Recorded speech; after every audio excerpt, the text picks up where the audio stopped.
Hi everyone. Thank you Great. all so much for coming. This is YouthServe NYC's fifth speaker. And just to remind everyone, YouthServe NYC is a service initiative founded and run by young people who want to become more involved in the work of rebuilding New York City in the wake of the COVID-19 crisis. YouthServe NYC is a way to engage peers in service, and in social justice.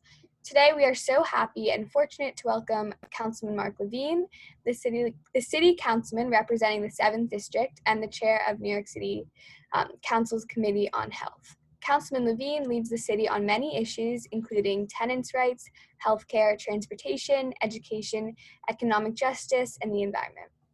As chair of the Health Committee, Councilman Levine has played a crucial role in how the city has responded to and is recovering from the COVID-19 health and economic crisis. So thank you again for joining us today. We are so excited to hear about your work with the city and particularly your leadership during this time of COVID. And just a reminder to everyone, later when we do questions, if you have any, you can just use the Q&A function at the bottom and I'll read them. So yeah, thank you so much.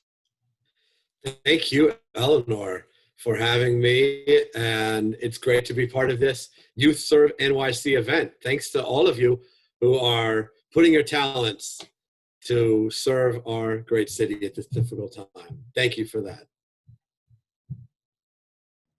Yeah, so if you just want us, we can do questions after, I don't know, if you want to talk about your work for a little bit. Sure. Just do questions. Sure. Well, I represent the 7th Council District in New York City, where you, Eleanor, and your family happen to live. It's the west side of Manhattan from 96th Street up to 165th Street. So I also have West Harlem and part of Washington Heights. It's my second term in the council. You get 2 4-year terms maximum in the city council. And my first term, I had the pleasure of chairing the Parks Committee. And I really fought for more funding for parks in low-income neighborhoods, which are so often left behind. And this term, I'm chairing the Health Committee, as you mentioned, which has been particularly intense during this pandemic. And throughout the last 6 months, I really fought on behalf of science and make sure that policies around the pandemic are really driven by the facts and not by politics. That's been my fight. And I'm afraid the fight's not over because the pandemic's not over. And maybe we'll talk about that. I don't know if I'm allowed to mention what I'm pursuing next because it's political, but what the heck, I'm now going to be running for Manhattan Borough President with the primary that's next June of 2021. So a busy time for me and a very difficult time for the city. Thank you so much. So I guess we can just start on some questions. So the first one is, what is the role of the Health Committee generally and now during the pandemic? So like every committee in the City Council, we oversee the relevant agency. So in this case, we oversee the city's Department of Health and a few other smaller entities, the Chief Medical Examiner, which is the place that does autopsies when people die for when it's necessary. And also for you animal lovers, we oversee animal care centers. You know, there's an animal shelter in East Harlem, for example. So we have to pass the budget every year, and the health department has a very big budget. It's actually, believe it or not, 1.7 billion. So it's a very large agency. And our job is to hold hearings, to provide oversight, to make sure that our city's health policy is what it should be, and that the department is functioning well. We're actually lucky because we have a great health department. It's really one of the best in the country, but still a lot of work to do in overseeing the agency. And throughout COVID, you know, I spend my days on the phone with people who run hospitals and the head of the nurses union and epidemiologists and people in and out of the health department who are fighting against this pandemic every day. And I feel like my job is to channel their expertise and to really communicate. I'm very active on social media, especially Twitter. And so I feel like part of my job is just to amplify the message of the experts who sometimes aren't heard. And I use my platform for that. Thank you. Okay, another one. It's a bit of a general question, but what has been most challenging for you as chair of the health committee during the pandemic? Um, well, as I mentioned, it's been a very intense time. I also had COVID, not a terrible case, but a little bit worse than the flu for me. And then my wife had it as well. A more intense case. She's doing fine. I'm doing fine. So really been a crazy time for us. Um, you know, I feel like there have been a series of tough decisions that often politicians haven't wanted to make. And so I've been battling on behalf of doing the right thing at those moments. Certainly, if you go back to March, I was pushing hard for shutdowns at various stages. It seems like ancient history now, but we had to fight to cancel the St. Patrick's Day parade. We had to fight to cancel or to ban, to close restaurants and bars. We had to fight to close down the public schools. And every one of those was a big fight. It shouldn't have been, but it was. Those were challenging days for us. Look, I also see my role is to fight back against someone in the White House who has completely walked away from his responsibility to lead on public health in this crisis, and worse, has actually done and said things which are harmful to public health. And that's hurt New York City, and I feel like my job has been to stand up against that, to call out the failings of the president and the White House and the federal government on behalf of our city. And a few times I've become the target of kind of national Trumpists and the national right. That's not fun. The kind of hate that's been expressed to me too often with anti-Semitic overtones or explicitly anti-Semitic. But that's the reality of the time we're in. If you're going to speak out, if you're going to challenge the president, then you have to be ready to be targeted that way. And I certainly don't regret anything that I've done to take him on. Okay, another is, so now the city is trying to reopen, which is critical for economic recovery, but we still obviously have a lot of health concerns. So could you talk a little bit about what you think about school reopenings, like mass transit and the subway, like anything else like that?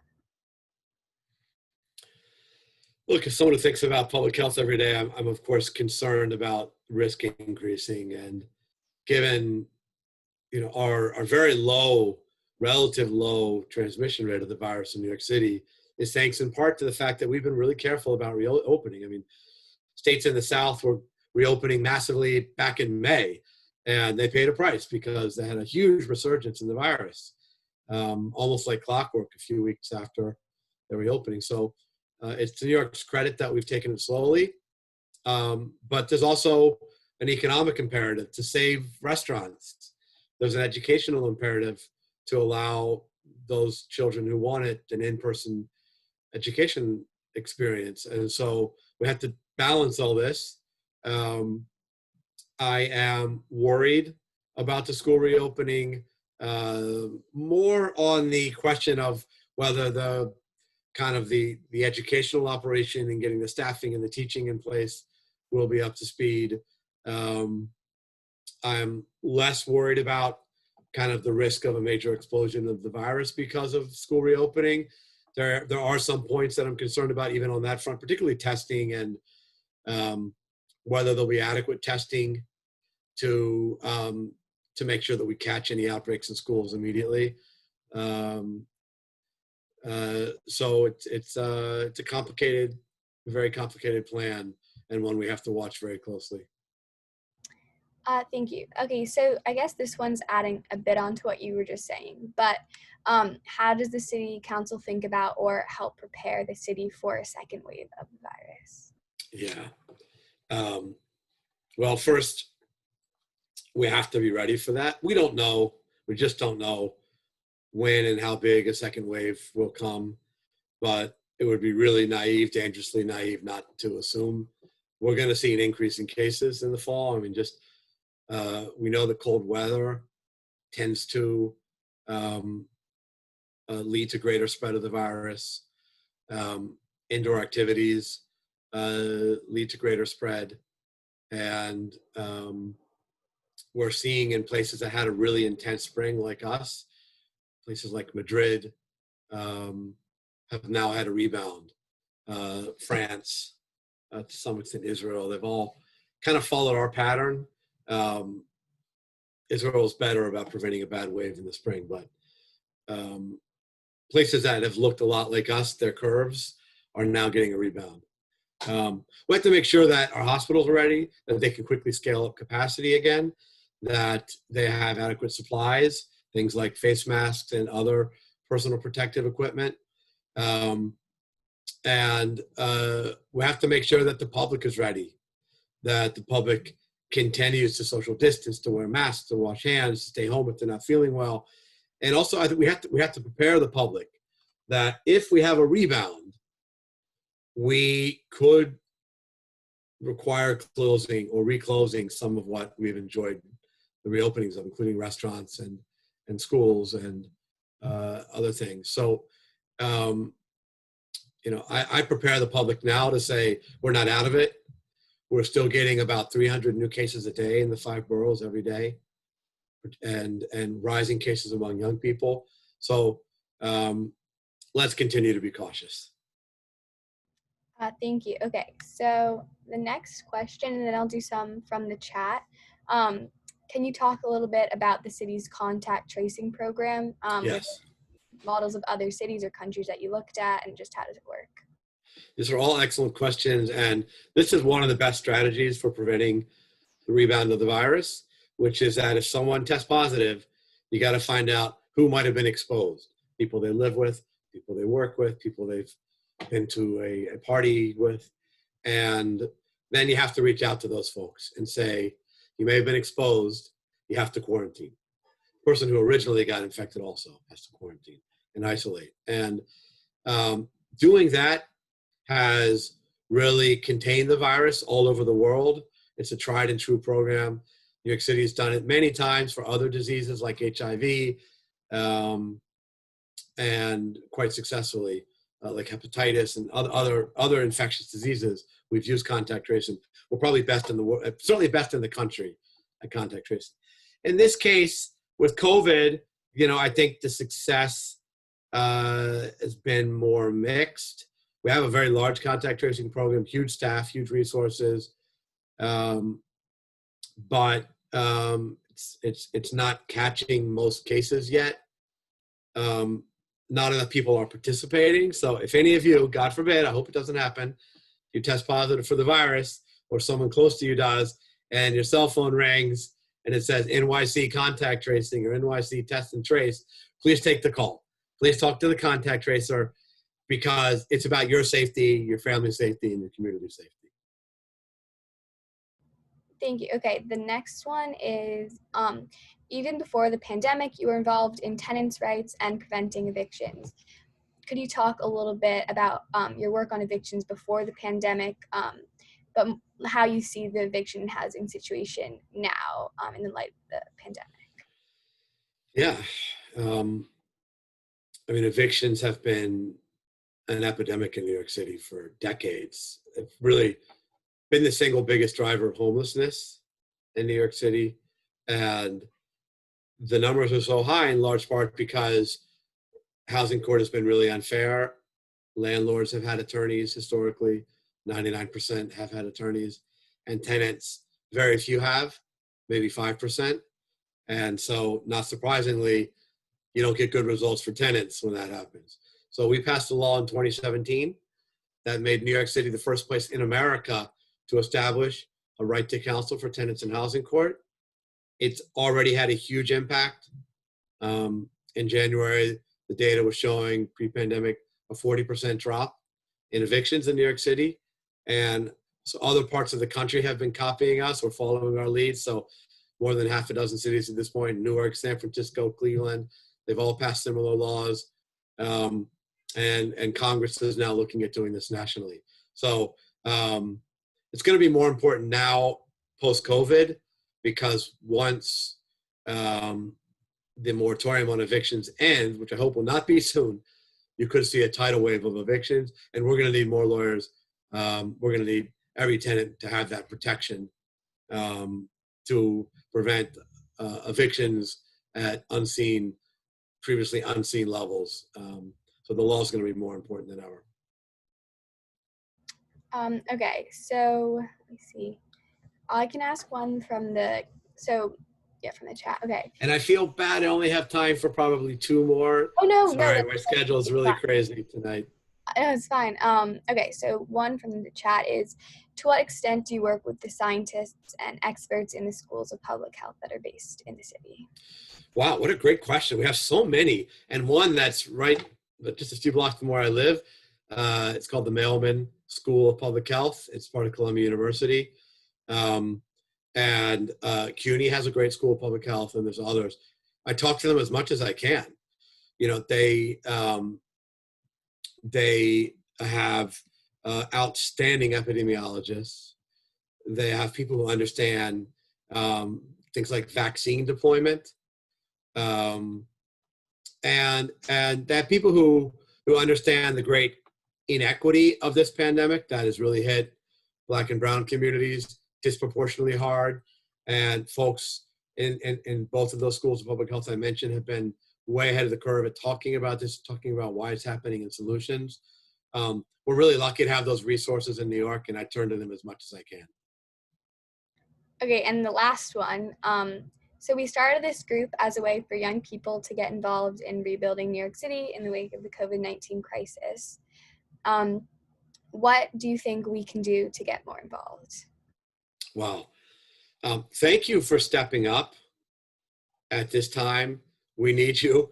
We need you serving in every capacity, but we need you desperately involved in immediately fighting back this pandemic and rebuilding New York in a way that addresses the great inequity in healthcare and access to health that's led to the horrible inequality in fatality rates in this pandemic. Look, we need you as ambassadors for what we call the core 4: wearing your mask, washing your hands, social distancing, staying home when sick. We need you out there talking about the public health considerations in all the reopening decisions. I mean, of course, we have economic considerations. We have emotional and social and educational considerations, but sometimes I feel like people aren't thinking enough anymore about the public health considerations and the data behind them. I talked about some of those numbers. We need you going into careers of public health, and doctors and hospital executives, but specifically the career of public health, which is people who think about how to prevent sickness before it happens. And we need people who are in the hospitals saving lives, by all means. But public health and epidemiology it's kind of a different question. It's how do we keep people from getting sick in the first place? So how do we keep people from getting COVID in the first place? And I have just been in awe of the public health leaders in the New York City Health Department and ER doctors who have been fighting COVID, so many of whom I've become close to over the last 6 months. And I hope that some of you consider careers in that work. And to the extent I can ever help you pursue that, please count on me. But just the fact that you're coming out tonight, I think most of you are high school age, is that right, Eleanor? Yeah. Yeah. The fact that high school students are coming out to spend time talking about public health policy is a pretty big deal, and I think it says a lot about you, and I commend you for that, and I encourage you to continue to explore this in your volunteer work and your career. And I'm happy to speak with you and to take your great questions. Sorry for being so rushed, but it's a very busy time for me. No, yeah, no worries. But thank you, Eleanor, and thanks to all of you for having me on and for allowing me to be part of this great discussion. Thank you so much for your time, and thank you everyone for coming. So thanks everybody, and stay safe. Be well.